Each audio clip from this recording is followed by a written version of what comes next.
Hello, Your Worship and Council. Thank you for this opportunity. My name is Kerry Tarsoff. I'm a registered professional planner in this province and also a registered technologist. Discussing the removal of prohibited uses from the ag zoning segment to align with P4G.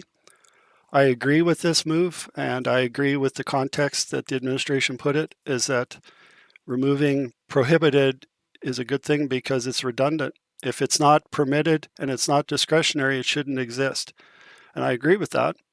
But I also agree that you're not following that in a large way. And I need to prove that to you, because if you're going to do all these things to change the zoning bylaw, you have to start actually following it. So specifically talking about Prairieland Park, which is ag zoned, and I need to compare that to B5 zoning. I pulled out building permits, historic, and I compared what was going on the site. 2003, alteration of recreational facility, which is the mezzanine at the Emerald Casino. So now it's a recreational facility. Interior recreational facilities can exist in B5 zoning under commercial uses. On ag, it's only outdoor recreational uses. B5 zoning would definitely have fit that better. 2006, alteration of recreational facility, which is now called the World Trade Center. Commercial use, B5. Addition to recreational facility, another permit, B5 zone, again. Alteration of recreational facility, banquet kitchen, trade center. Now the recreational facility is called a banquet, and it's in the World Trade Center. So it's a commercial and recreational use if you give it the recreational moniker, but a banquet hall and catering kitchens falls under B5 zoning. There is nothing equivalent in ag. Now that it's become a convention hall with full catering facilities, it should be under B5 zoning. 2008, alteration to restaurant, lounge, Prairieland Sports Bar. So now it's called a bar openly. There's been no change of use to make it a bar. Restaurants and lounges can exist in B5 zoning. Discretionary use is nightclubs and taverns, and yet they have not received this discretionary approval. In fact, no approval for this bar. 2008, alteration to recreational facility. 2009, alteration to restaurant.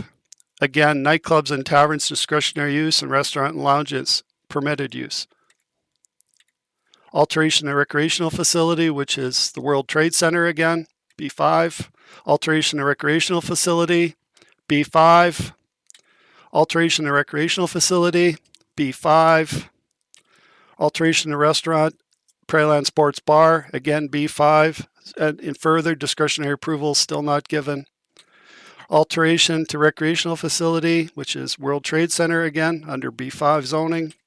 Alteration to recreational facility, landlord improvement, B5 zoning. Alteration to recreational facility.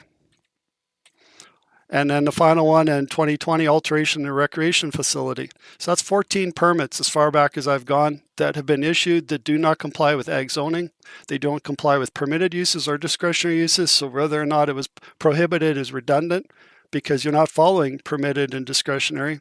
Anything that wasn't listed in prohibited would be approved by the method that you're using, which isn't the case. It's supposed to be listed. But they are listed in other zones, like B5 is clearly showing that if it was B5 zone, most of these things would fall within it. I believe that you need to start following these things. If you're going to remove prohibited, which is a good move, then you need to actually follow what permitted is listing. And discretionary uses have to get special approval. So even if it's listed in discretionary, it's not a slam dunk.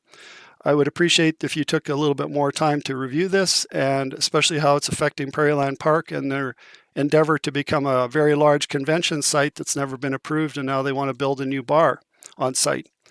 Besides tax implications, the zoning is not correct, and they're competing with businesses that have to comply with this zoning bylaw.